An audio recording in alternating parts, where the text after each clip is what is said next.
Yo, Kingdom, community vibes, community ties. Terrance Tucker is the brother who's connecting the tribe. First of all, how you doing, bro? Man, I'm. You know what? I'm back, baby. I was swinging. You know how you get pushed in the pool and you realize how deep it is. I was like, wait a minute, that's the deep. I thought it was the shallow end. Nah, bro. Man, I'm back, man. That thing was, I mean, it was first of all, how you doing?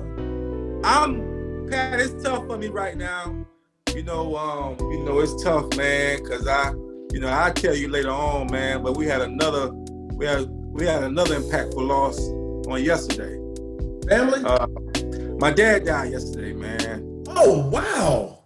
Yeah, man. Same thing? Nah, man, he died of a heartbreak, man. Couldn't live without my mom, man. That's 55 years right there, Pat. Yeah, man.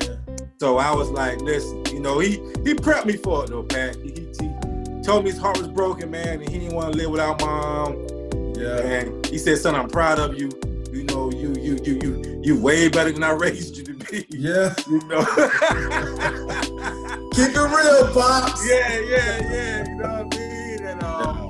And we took care of everything, man. And like I said, I can't be mad at him because he's where he actually wanted to be, man. Died in his sleep. Yeah. And I talked with him, man, prior to him passing. I talked to him while he was in the bed dead, man. So I made my peace with it.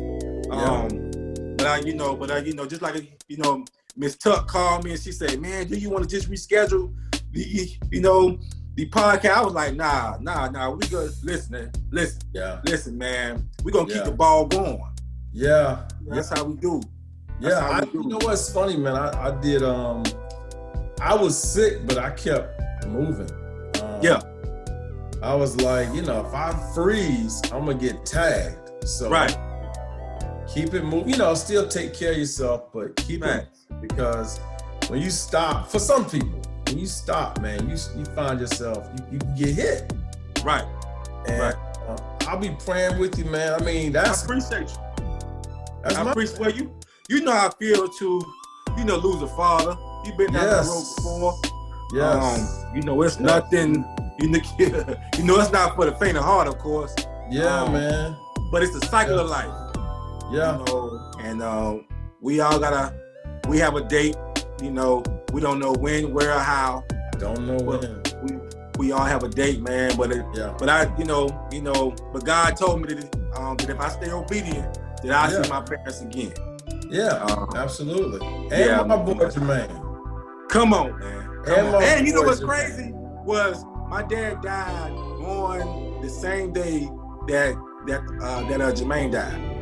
Wow. The same day. Wow. The exact same day.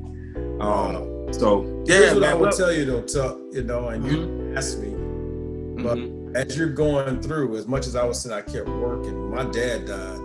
It was the 2 days before my conference in August. Right. And man, I got up at 6:30. I worked out and I was going to the conference. And after I finished doing some preparation stuff, I told Jamie, I said, man, I feel like somebody choking me. Wow. I just felt, it's like I said, you know what? Maybe I should work out again. That'll get rid of it. So I said, maybe something I ate. And so I did the conference. This is the first conference, second conference week, the first or second conference. Yeah. I was there. So you was there. So we going through, you know how we do. I'm like, right. Man, there's so many people in here. Yeah. But somebody choking me. Yeah. So I left the conference that night, exhausted, down, and I mentioned at the conference that my dad had passed, but I didn't. Right. Even while we were sick, I'm just doing my thing. I'm not right. Hold up. Yeah. You on go mode. Yeah. So I posted something, and the next couple of days, man, I tell you, I felt weird, and I actually talked to a therapist, and he said you probably are a little bit depressed because you have to take care of yourself. I was planning a big conference. I was working out. We live in Delaware. I was driving back and forth. And he said, you are probably going to need to figure out a way to process this. And he said, for a little while, just kind of pull back from everything and, find the people that you can talk to, and nobody's going to be judging you and acting weird. Right. Talk to. So if me, big brother to big brother to you, you big now, brother. Look, big brother. You still big bro, man. Yeah. But I think you do a good job of this, but find the space, man, to just do things that allow you to. I cried, and Jamie cried, Tori, Alicia cried, but I just needed to let go of because I just my dad he was sick. I thought Right. I was like, I'm good. Right. No, I was there. Like you said, I was holding my dad's hand when he passed. I'm like, wow, that was beautiful. But I didn't realize how much emotionally that I was carrying. And I got back to Delaware, the kids were in the bed, Sharon's in the bed. And I'm sitting there still feeling choked, right? So a couple days later, after I talked to the therapist, the tears wouldn't come for some reason. Man, that's kind of where I'm at, Pat. Yeah, they wouldn't come though. I was like, let me think about a sad movie. Right. Who broke my heart to get this thing going? Right. But it was weird, man. They went down. I went to the basement, and I don't know what it was, but I just had a thought, and it just came, and the choking went away. The choking went away. And, it's the case with a lot of brothers. Right. I got so many guys we can talk about that. Right. They feeling choked. That's why they do certain things. Exactly. That's the things that they've experienced. And I just say, in love, I love you, and I want you just to make sure that you do that for you. Yeah. I love you. Okay, people gonna want to huddle with you, and you just need snot bubbles. You know what I mean? Yeah. Crocodile. Yeah. I'm praying with you, brother. Bro. Praying with you, man. Thank you, man. I definitely love you too, man. And like I said, my love runs deeper than the river. You know what I'm saying? For you, man. For all you done for me, but not only me, man. For my whole, for my community. You know what I mean? Yeah. Not my community, but me and your community. Our community. And there you go, man. And like I said, thank you for coming on the phenomenal man. I thought I had done something. I was seeing all the interviews. I said, what did I T, man? I mean, I'm like, T, I went to Johnson, baby. You know what I'm saying? But, I know you ain't, you know what I'm saying? We already knew that you wasn't leaving North Carolina no time soon. No time soon, man. I was like, man, I'm going to have to, hey, we got to go virtual. Like, let's do it. I was talking to Miss Tuck right there. She was like, hey, well, let's just do virtual. I was like, let's just do virtual. So, but I appreciate you, man, coming on the show. And I'm so happy that you're feeling much better. Yeah. Because, we both, you experienced COVID, right? Yeah. And my mom died because of COVID. Yeah. And my niece currently has COVID as well, man. Yeah. So we've seen the effects of it, man. And we'll get back to that a little later on. Yeah. But for those who may be living up under a rock and may not know who you are because they don't have TV or they don't have a phone, some people don't have a social media account. But those who are living with, who are living in the Stone Ages. Yeah. Right. And don't know who you are, man. Yeah. This is the Patrick Patterson. Patrick Patterson is my guy, man. Sid Johnson legend. Okay? 92. Benedict College legend. 97. Right? Yeah. You've done so much for so many people, man. You've been at the doggone White House. Yeah. You traveled. You've helped so many young men and young women. Yeah. And you touched so many lives. But for starters, but for those who don't know that, you went to C.A. Johnson and you played sports, and that's where you met your phenomenal, beautiful wife. Okay. Yeah. Yes. And when you was in high school, man, when you was 17 years old, it's just when you was 17 years old, right, walking down Bonneville Road. Yeah. Did you see this?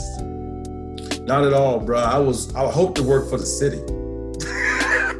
I did. Wow. When that truck came on Pennsylvania Avenue and picked up that, them dudes was cracking up, joking. At 17, you went to Johnson. You know what we did in the hall. Yeah. That. Like, I say, right. How can I continue this legacy of laughter? They outside all day, Right. That's what I thought, T. Right. Was. And was happy. You was happy with it. I was happy with that. That was probably, a lot of my experience has come through people pushing me further. But I'm not ashamed to say, my family, nobody went to college. Right. So it was like the ceiling was what I had seen. I had a few people from church, folks from Johnson, but I don't remember anybody at Johnson. I love C.A. Johnson. A few people, Mr. Moss is one that stands out. I don't remember anybody saying to me, man, you college material. Matter of fact, all the military, those recruiters, they would always pull me out of class and say, you talk to this guy from the Marines. I'm like, I ain't going to Marines. They was like, bro, look at you, you fit, you can, I'm like, I'm not going to the military. But I didn't have that as a vision. And you mentioned my wife, but until Shirani put me on like a whole nother path. Big time. So, you've been very transparent about how, your wife served as like pretty much, man, she kind of gave you a purpose. And she told you, listen, man, you don't go to college, we can't date. No haps. No haps. Yeah. And that's so powerful, man, because she saw something in you and she would not let you disappoint yourself. But going to college, man, first of all, let me ask you this. Why Benedict College? I went to North Greenville first, up in upstate. I went to play ball. Okay. It was the only school, I had a 1.3 leaving Johnson, T. So when I left Johnson, I applied. I had letters from big schools to play ball, but I didn't know you had to have good grades. Nobody told me. Nobody told us. Right. I'm like, wow, I could do that. And then I started submitting them applications. It was like instantaneous, like, dude, you ain't getting up in here. You should have saved that $65. Right. But I got to North Greenville, was up there for a year. Me and Sharani's brother Aubrey were roommates. Honestly, I always say this, it was like grade 13 because at Johnson. So I took remedial math, I took reading, and I'm still doing the line by line reading. I kept my notebooks from my first year of college. It's a junior college, it's a 4-year school now. But I kept my notebooks. And I look at what I wrote when I was a freshman in college, saying, you didn't do no work for 12 years. 12 years. So bad, but when I came home, Warren Wise, who you know. Yeah, I know Warren. I came by Benedict and I was doing something there to help somebody else. And when I went to the admissions office with the brother, the lady said to me, she says, I know your mother. And I said, you do? She said, yeah, why you not at Benedict? I said, I'm at North Greenville. I was gonna transfer. I said, but I think I'm gonna go to USC. I'm a Gamecock fan. I said, come on, chick Gamecocks. All day. So all day. She says, you need to come to Benedict. And I said, I grew up down the street. I said, this is my neighborhood. I'm trying to do something different. Right. This is the blessing of blessings. I met Miss Phyllis Thompson is her name. She said, you know what? I'm gonna call your mama. She called my mother. My mother said, Miss Thompson needs to sit with you. So I came back up to Benedict, arms folded tight. like, what you want to talk about? She said, we have a program called Operation Mail Lift, and then enroll in the program. I owe Benedict a dime when you graduate. You got to make the average.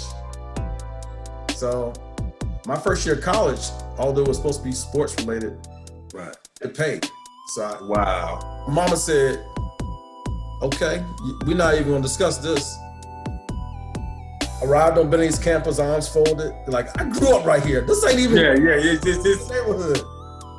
Right. This is beneath me. I thought like, I'm not doing this. Right. It's the same stores I grew up going to. Right. I can hear the Johnson Band on Benedict's campus. So, which might have been bigger than Benedict's band during the time. Correct. Yeah. I enrolled, and after that first year of college, I figured out how to study. Because we were near Clemson. There was no off-campus parties. You were in the wood. You were athletes, and so I ended up studying. My wife, at the time, girlfriend, this is all she would say to me is, you can do this. I mean, several times I wanted to quit my freshman year. I was going to come home after this Christmas break. Back, you can do this. I ended up that first year at North Greenville with the 4.0. Again, it was But when I transferred to Benedict, they didn't have the 1.3 GPA. They had the 4.0. Right. So fast forward, I got to Benedict and I had confidence. I had, I wasn't a common person getting these tests with hundreds and 90s, but I had a year of that in my system. So I got to Benedict, I met some great brothers, man, from all over the country. And it's like, wow, when I was smart or acted smart, you got called certain things. You played. You got played. You got played. I got to Benedict and I met some cats who were hip hop heads, but were brilliant. And they was super smart. Going to the library, bro. Let's roll. Or they have study hall in the dorms. Yeah. All of the stuff that I was afraid to be in high school. Right. Confident. I became a student. People knew me as a smart guy. Right. Crazy, but. Right. Because you are a smart guy, Pat. I didn't know, T. But I didn't know. My question is because, during that time, did you know how special, what we call the historical Black college, culture was, during that time? Did you know how special that was, one? And two, what was the gentleman who played a really, let's say, impactful role and you finished in Benedict? First, I didn't know about HBCUs in the sense that, and I wouldn't say Benedict was beneath me, but people don't appreciate familiar things. That's facts. I worked in Philadelphia, and I would say I worked downtown by the Liberty Bell. People who are from Philadelphia say, where? Right. They didn't see the significance of the Liberty Bell because it was close. Right. It's like me and Benedict, I'm like, I shot ball up there, but I'm not going to school up there. Right. I got to Benedict, so I didn't know HBCU culture in that sense. My cousin basketball at State, 80, 88, 91, didn't finish, but we went down the game, so I enjoyed the atmosphere, but the significance. Right. I got to Benedict, Dr. Glover Hobson. I don't know if you know him or not, but he's now my frat brother, was a social work professor, and literally would call me out of the dorm to volunteer to go assist with him. Back in the day, you had the overhead projector. He would have at a conference, he would say, Patrick, I just need you to flip the slides for me. Not really exposing me, Right. So he was instrumental. I had two other professors, Dr. Althea Truitt and Ms. Brenda Clark were my social work professors. When I was becoming a Kappa, I slipped a little bit with school and everything. Right. They called my mother and said, he's missing class. Both of them are Deltas. And we know your mom. Oh yeah. Oh yeah. But that was amazing, man, because at the same time I had Shivani next to me the whole time, and she was pushing to push me and encourage me, and then I started believing, like, wow, I can actually. So I finished first, cum laude, all of that, and that's what 5-year, 1.3, 3.8, whatever it was. I finished Benedict. So. Oh, that's awesome, man. I mean, that's listen, man, that's truly motivating, man. And I know, for a fact where you came from. No doubt. I know, the barriers that were placed right in front of you. Yeah. That you leaped over. Yeah. And you was like the Robin Hood for our neighborhood because you was the example. We knew, man, listen, man, Pat can do it, man. We can do it, y'all. I'm telling you, like we can go to college, right? We can, but you did more than walk the walk. You came back, and you fed us. No doubt. You gave us the whole blueprint. But when you left college, man, you did so much. And one of your experiences was working for the White House. Let's talk about that. What was that experience like, and why was you working for the White House?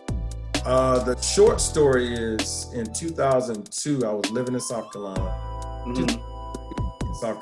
and then at the time, Mark Sanford was a governor office for governorship, and I got invited to I've been working with fathers for a long time.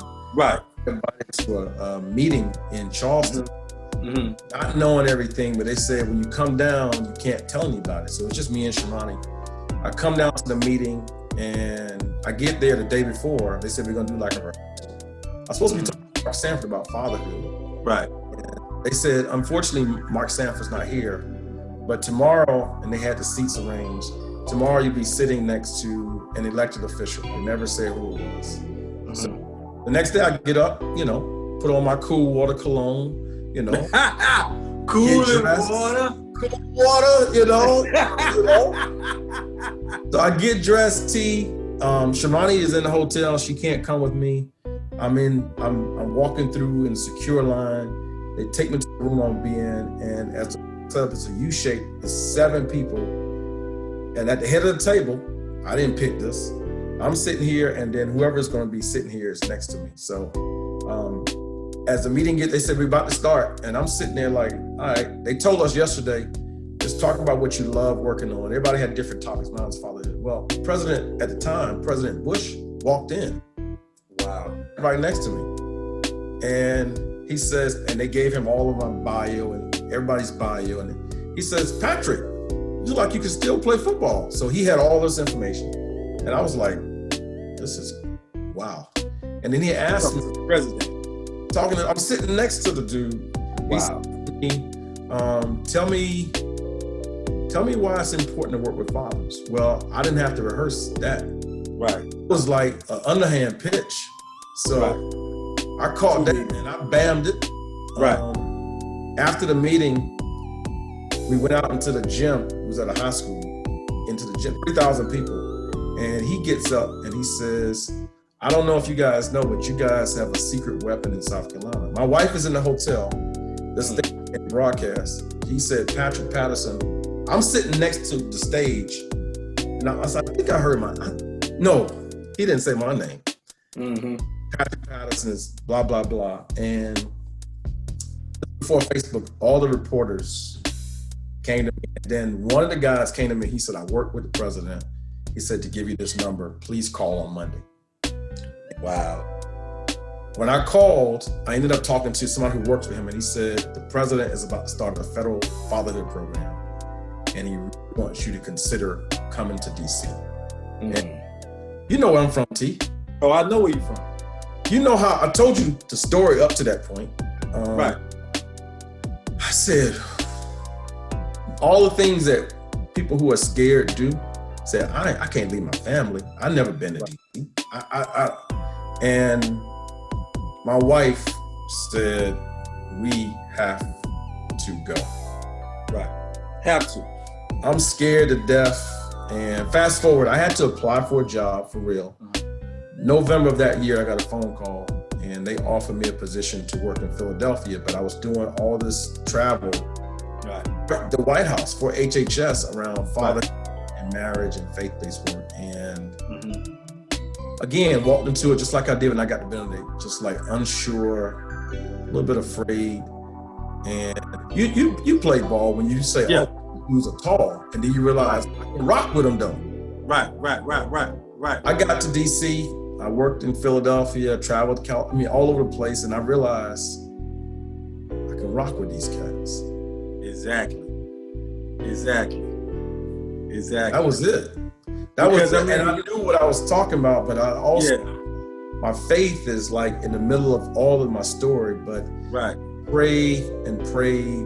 But the more and more I avail myself to help, I had all kinds of people that would just say, man, listen, here's some suggestions for you.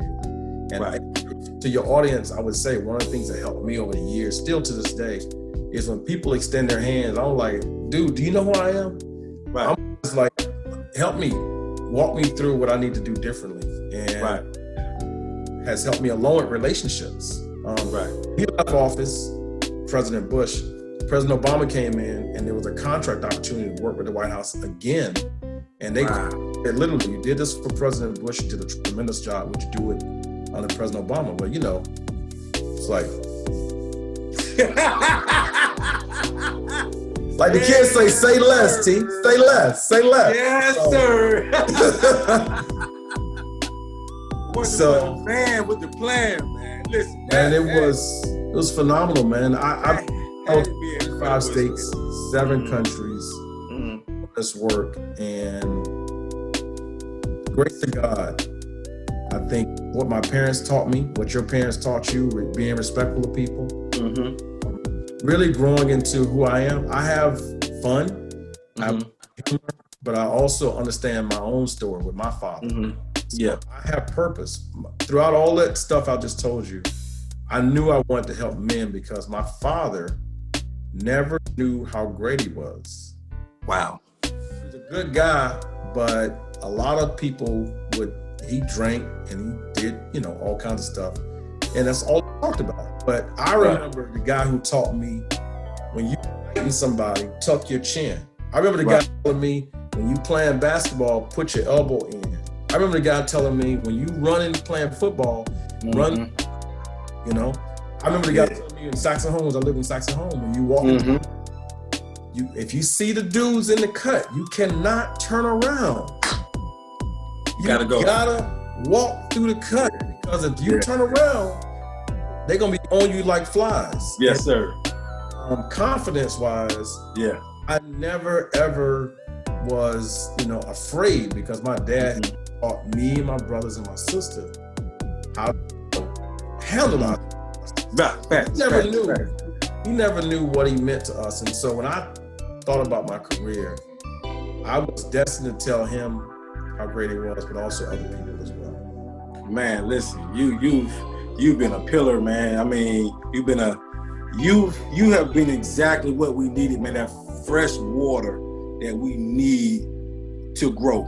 You know what I'm saying? Because like I said, man, you're the example, and you've been through so much, but yet you've helped so much. You've helped so many people, man. And now, when you talked about faith just now, man, that means so much, because that's a perfect segue to my next question for you. Years ago, you took a huge leap of faith and started your own company, right? Called Global Partners, correct? And what gave you the confidence to start your own company? One, I was in a situation where I was working for a huge firm in DC. And I never forget, I was invited to go to Malaysia to speak about fatherhood. They found me, they asked me, and I had a supervisor. She was my boss. I don't say that, but she was my supervisor. And I went to her and said, hey, this group reached out to me. I want to go. They're going to pay for everything. And I said, I'm an employee. I said, I just want you to approve this and let me know how to get back to them. And for 3 days, she didn't respond. You know, I was like, what's up? And she said to me, I've never been to Malaysia, so you're not going before I go. And T, when I tell you, I got home, I called my mentors, and she said to me, I wanted to cry. I was so hurt and broken. She said, this should be fuel. Don't let it hurt you. Take it and turn it into fuel. And I said to myself, I'm never gonna have, if best I can help it, an opportunity and have somebody else block it for me. Right. And that was, you know, I'm the captain of the underdog team. So Oh yeah. I said, you know what? Let's go. Yeah.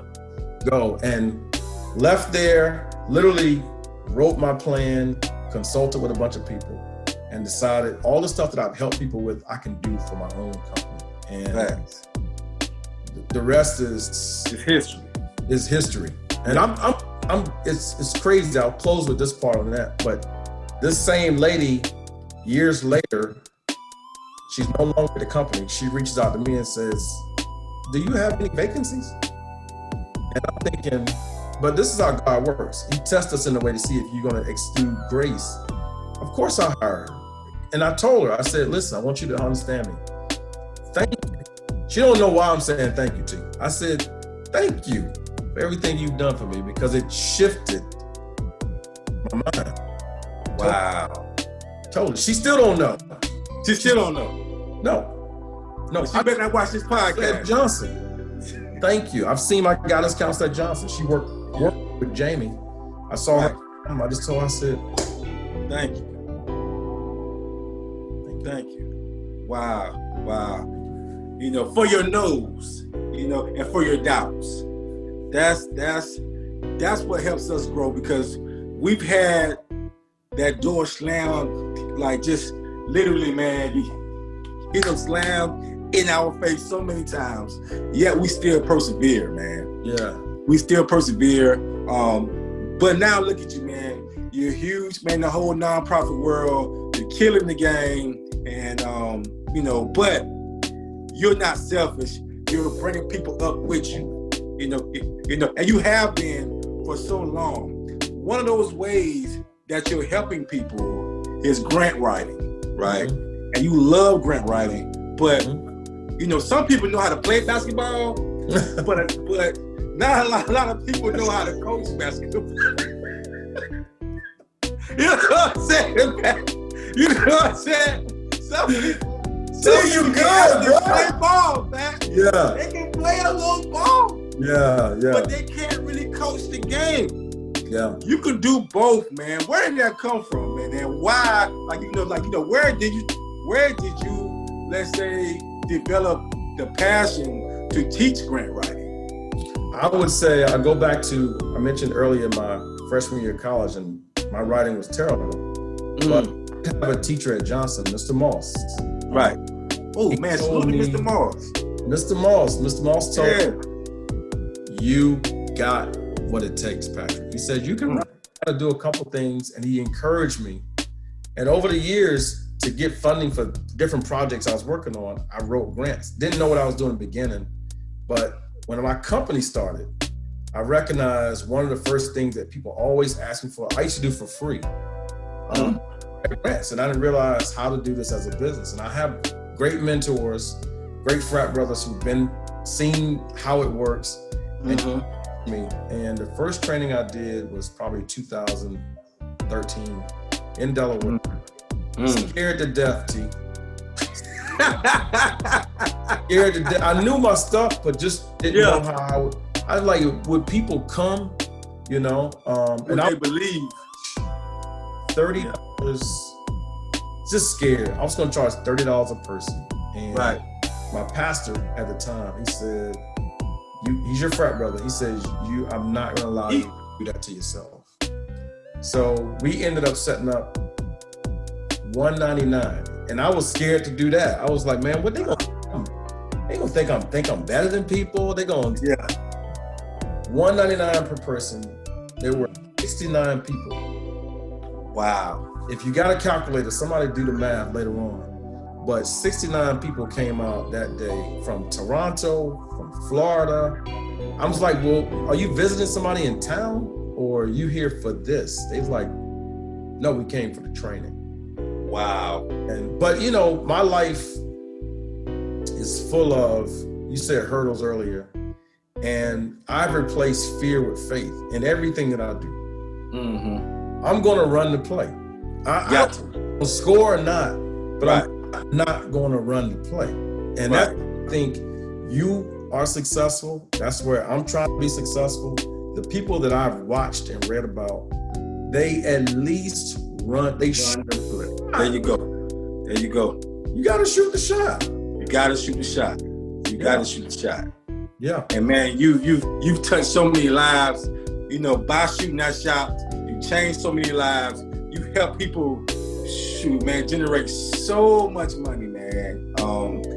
And by you helping them, they can help their communities. Mm-hmm. And that's so impactful. That's so impactful, man. You know, I know going forward, man, was that one of your initiatives is very near and dear to your heart. That you brought back home, man, and we are so thankful for. We talked about it, you know, whenever we talked about it when, you know, we actually first started talking, was the Meal Achievement Program, man. Yeah. At what point were you riding? Were you laying in the bed? Were you on the couch, man, smoking a huge cigar? Man. Where were you when you said, you know what, we gonna start this right here? 2005. My first conference was 2015. It took me years to do it. Wow. I was afraid for 10 years. Wow. Scared. I kept, here's how my tape player used to work. Right. I'm gonna do this and nobody ain't gonna come. Right. I'll do this and the speakers ain't gonna. That's the old tape player that people pass down to you. Right. My dad in 2014 was not feeling well. And I kept, at this point, he was sick, so he wasn't drinking or whatever. We had a lot of good conversations. Right. Man, he's been hearing me talk about the conference for years. I'll do this, I gotta get ready. And he said, you've been ready. He said, you just gotta do it. And it was like a moment of permission was granted to me to go be great. And started calling people, my wife, right next to me again, and we planned for, you know, I'm being modest. I said, let's just get maybe 200 people. Right. You know how we think, T. You know. I know how we. Dumb it down a little bit. 634 people from 12 different states came. The mayor. I got a thing from the governor's office. All kind of people. NFL teams. It was. It was impactful. Crazy, man. But it was crazy. You said something earlier about being obedient, and I was afraid though, to answer your question. Afraid, but it was needed because I knew there were still Terrance Tuckers in school. There were still Patrick Pattersons in school. Right. And I've been to a conference. Right. Never been to a conference. Kids from Effingham and Florence and Orangeburg, they come to the big city of Columbia. You know, is the gateway. Right. But that's how we got there. That's how we got there. Man, you've grown so much, man. Like that conference has grown so much year in and year out. You know, to the point to where it's probably one of the biggest, if not the biggest event in Columbia, South Carolina, that caters towards not just young men, but fathers. Absolutely. You know, and then you expand it, and now you're assisting the whole community by helping people find jobs. Yeah. And not just jobs, but colleges, Absolutely. And training, because we all know that you don't have to listen. You do not have to go to college to be successful. No. You know what I'm saying? But you touch all, like, you made sure that from 9 through 39, right? Whoever walks within those doors will be impacted. Yeah. And that's what you've been doing, man, and that's what you have done. And we're so grateful for that, because you had the vision and you actually had the heart, but you also had those relationships, that you built, throughout the years, by just being 100, man. Yeah. By being a solid cat, everybody know, nothing but solid people come from C.A. Johnson. You know what I'm saying? Hornets. Nothing but solid people come from C.A. Johnson. All day. So I just love, man, what you're doing. Like I said, man, you've been my big brother for so long, and you had so many titles, so many, different titles, man. But let's talk about how this pandemic may have, let's say, affected this year's Male Achievement Program. Yeah, well, this may not be breaking news, but last year was the last year before the pandemic. Right. I was clear that I was going to do it for 5 years. I'm a big fan of obedience. Right. This year, what I had planned to do was a retreat for about 20 boys up to White Oak, South Carolina. Ooh. 7. It's like campgrounds. I want to take the big conference and start drilling in on and you do mentoring, you understand. I wanted to get closer to these boys. If I showed you my inbox from the last 5 years of mothers who said their son was going to join the gang, but he went to the conference, he heard something, and now he's on the football team. Mm-hmm. That to me is that's personal. That's you save somebody. Right. I really wanted to take 3rd through 6th grade boys, which is that age where you can still put your knuckle on their forehead and really try to expose them to something outside of Columbia. That was, COVID affected that, because I had already secured everything I needed. All of our sponsors from the past knew about it. That was next. But when COVID hit, that slowed it down. But last year was our last year in that first 5 years of our conference. And people were disappointed, Oh, man. Yeah. I'm a big fan, man. One of my pastor friends in Philly, I'll say this last thing. We went to lunch when I worked up there. He was 39. He said, man, I'm not going to die in the pulpit. You got to make sure that you move before they move you. And for me, outside of that guidance, I just knew that I didn't want to do it 20 years just because we do it every year. Right. If it ain't impacting people, I really want to move away from that. But great success.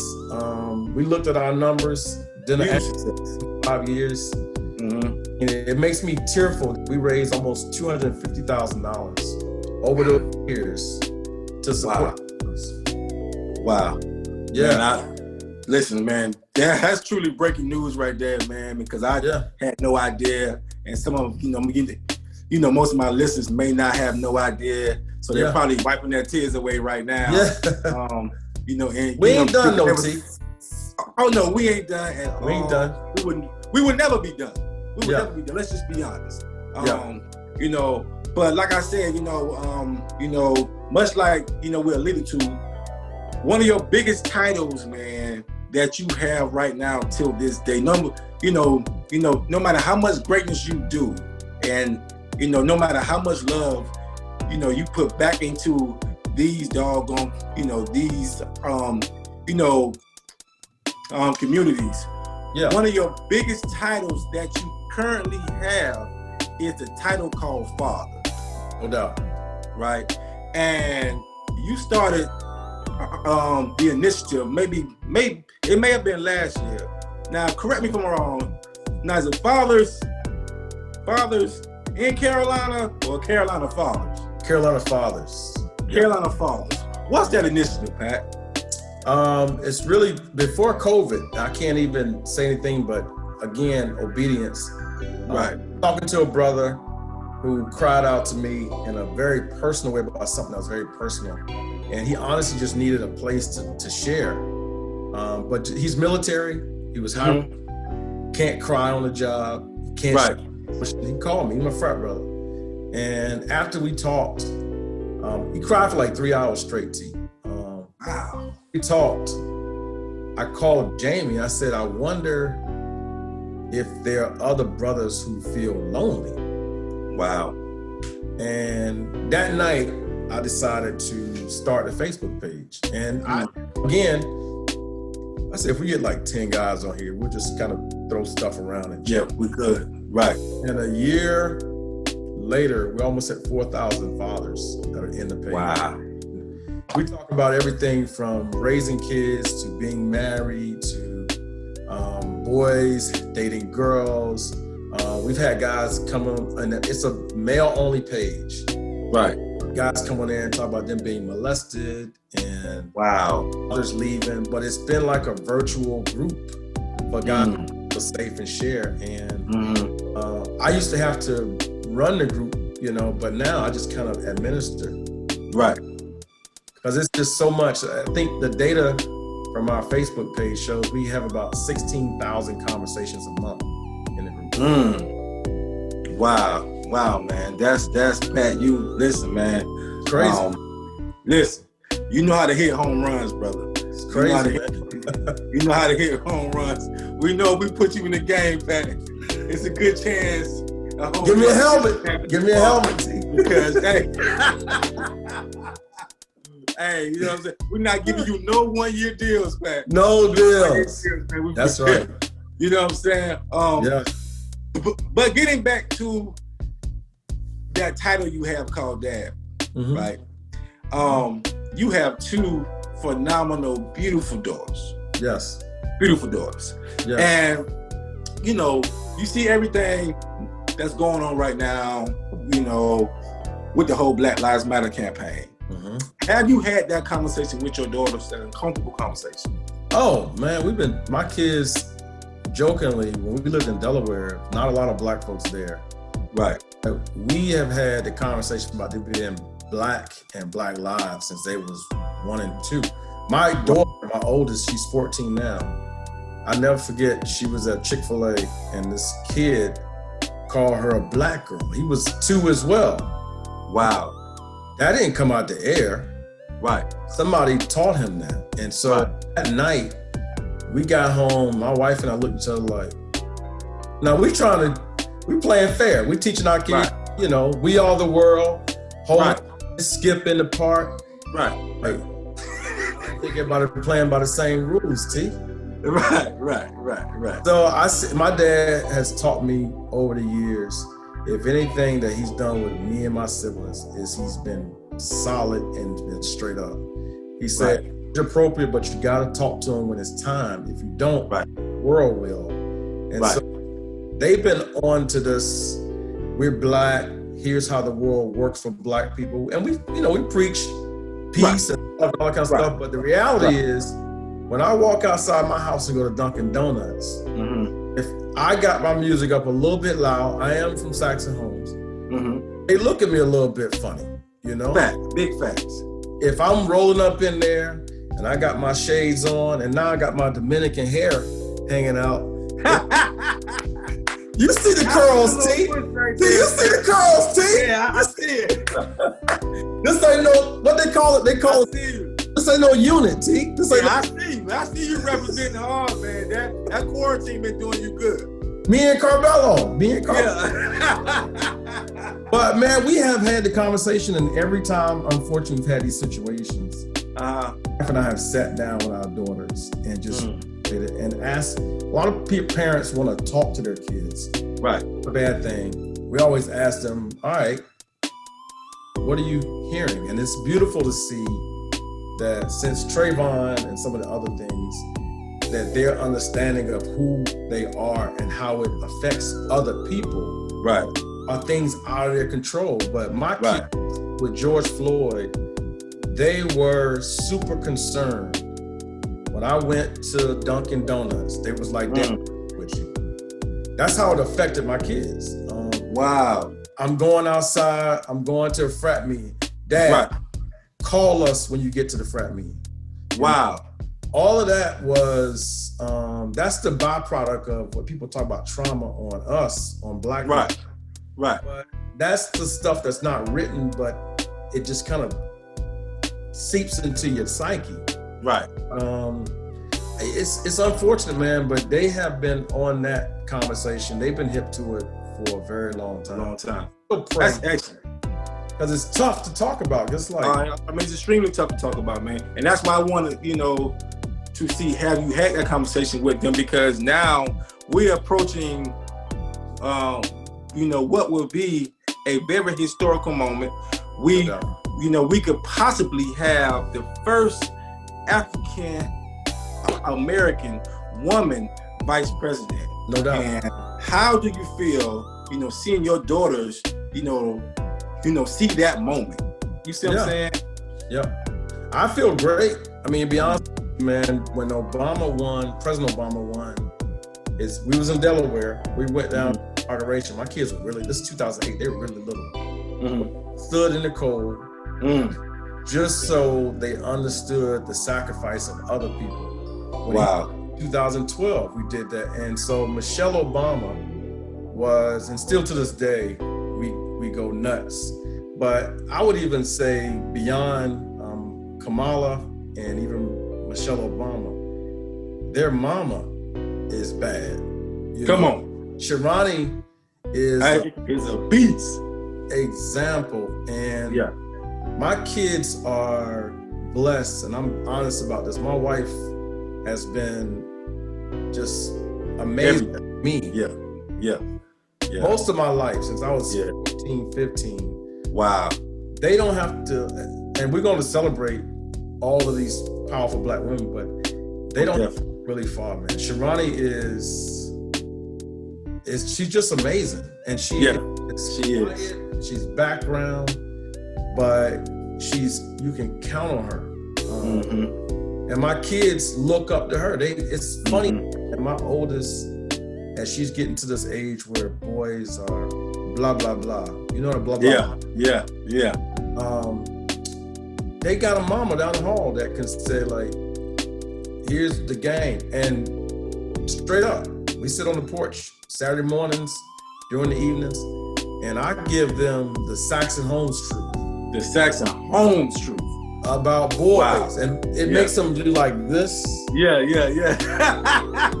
Like Peyton asked me last weekend, she said, Dad, why is it that girls are being told what not to wear to keep boys off of them, but why aren't boys being taught to keep their hands to themselves? Ooh. And I had That's to deep. And my youngest is 12. They always talk, and I said, get your sister, come on, let's do it all the time. Yeah. I had to admit to when I was 13, when I was 14, here's how I behaved. My mindset.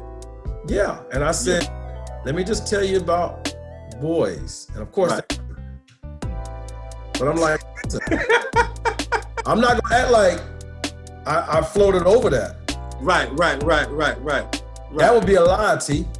A big lie. That would be a big lie. A big lie. That'd be a big lie. So I said, I was just like, so let me just tell you how the game is played. I said, so boy. Right. Is he just gonna keep it between the two of y'all? Right. I said, let me tell you how the game is played. When y'all finish, he gonna huddle with the boys. Now it's probably but and he gonna add some sauce to the story.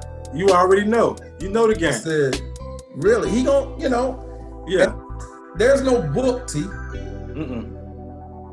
There's no book. No book. It's no book, man. It's no blueprint to it. But what I'm happy is for the fact that because me and that the environment that we grew up in, a lot of those young ladies didn't have dads like you. No doubt. And so I'm very excited, man. I'm very happy for those two young, phenomenal queens that they have a queen, a strong queen, to serve, as their mother, and they have a king, man. Dog, king of the South, man. King of all kings. King of all kings, man, with a Jerry curl on top of his head. Bring him out. With a curl on top of his man. You know what I mean? Bring Ricky Yeah. back. Yes. So, we got my guy, man, Patrick Patterson, man. Like I No say, doubt. brother, you know I love you, man. Love you too. And this is huge for me because I've looked up to you since I was, man, you know, riding bikes around the neighborhood, bro. Yeah. So, you know, to have this moment, you know, and, you know, I'm so thankful, you know, that you beat that virus. No doubt. You know, because I was, listen, man, when you told me, bro, I was like, Patrick? Yeah. Patrick? Yeah. No, not Pat, man. Yeah. Yeah. Not Pat, bro. It's real, man. You know, did it change your perspective, man, towards life any? We're still fresh off of it, but I remember my wife was sicker than I was. Wow. I would talk with her. We do FaceTime in the house, and when the kids go to sleep, we'd be down there FaceTime. And I just said to her, we've been really good over the years. We've been really good to each other. Mm-hmm. But we still, as a couple, have these silly conversations, arguments every now and then. I said, you know, the cups in the sink argument, I'm not doing that no more. Right. Because could have been gone, you know? Right. The silly conversation about crumbs on the counter, yeah. You know, it's in perspective now. The other thing that we did to each other was we have worked hard, T. We have done well by our kids. We have saved, but we haven't really enjoyed, you know, and like I see you moving around and we travel with kids, but there are things that we just haven't done because we're trying to save for the future. Right. I think when the world opens up again, we're gone. Passport City, baby. A table for four, T. A table for four. Table for four, we gone. We out. We take it. Yeah. Just got them situated passport wise. Yeah. When I tell you, and they've been to a lot of places, but I've been wanting to go to Africa for a while. I was the motherland. But yeah, we're gonna be moving a little bit differently on. Hey, that's solid, man. But Pat, man, you deserve it, brother. Because listen, you put in the work and you've seen the fruits, but now you really need to really eat the fruits, man, because you've lived and you've learned, but you taught, you know, and you mentored, and you've done so much, man, for our community. Thank you, T. For me, for your brother, man, JP, who was my big brother also. You know what I'm saying? And your beautiful mom, who served as my mom, you know what I'm saying, as well. And you know I love you, brother. I love you too, but I can't let you go without asking you the magical question. Now I know, you know, we all know that you made one mistake by joining the Capitals. We already know that. All day. Let you slide for that. We'll let all you slide. day. All day. It ain't going nowhere. Yo, man, salute, man. Listen, man, salute to the noobs out there, man. Yo, but I know that you eat chicken wings also. Yeah. I know you eat chicken wings, okay? Love y'all chicken wings. All right. So, love them. Yeah. So let me ask you a question, man. Now, when it comes, listen, man, first off, this is the most important question right now in the world, okay? Yes. Nothing else matters right now. Listen up, everybody. Very serious. It's very serious. Yes. When it comes to chicken wings, Pat. Yes. Do you prefer the flats or drums? Flat City. Flat City. Flat City. You a drums dude, T? Yeah, I'm a drums dude. Man, somebody test this dude. You can do more with the drums. What can you do with the drums? You can dip more with the drums. See, I don't do this. I don't do the ranch. So you don't do the sauce. I do the sauce on the wings, but see, I could take this finger on that, and when you pop that meat, T, when you pop that meat out of the middle of that, T, what's the skill to it? It's definitely a skill to it. If I get really grimy, I can take flat, put it in, boom, come out. Suck it out. Yeah. Just like that. That drum. You can just Now, how do you just enjoy like your that. beverage See, that's okay, T. That's okay. See, hey, but you know what, Pat? You still my brother. I love you. You know what I mean? And we all make mistakes out here. No doubt. It's Drum Nation out here. Drum Nation. But guess what? Flats, man, they got us, man, 40-3 right now. Wow. It's 40-3. Yeah, it's 40. Wow. But we know that should tell you something, T. No, because we known for being the underdog, man. We know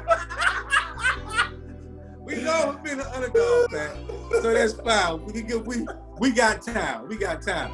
But I appreciate you, big brother, man. I love you, man. I can't wait for you to come back south, man. No doubt. You know what I mean? So we can kick it. But until then, man, make sure that you stay healthy. We see you doing your push-ups. We see you meditating. Yes, you know, sir. we see you know, listen, man, health is wealth. You know what I mean? And we see you putting in that work, man. You spending time with your kids and family, and your wife. And like I say, you're a mentor to so many, but you're an example to all. You know what I mean? I appreciate you, brother. Appreciate you, man. Thank you for coming on the most impactful podcast there is, man. You killing the game, bro. Community vibe. Hey, I'm trying to be like you when I grow up. No, you killing the game. Bro, I'm trying to be like you, man. I'm trying to be like you. You got lighting. You got a ceiling fan. I mean, bro. Hey, bro. We out here, man. We out here, man.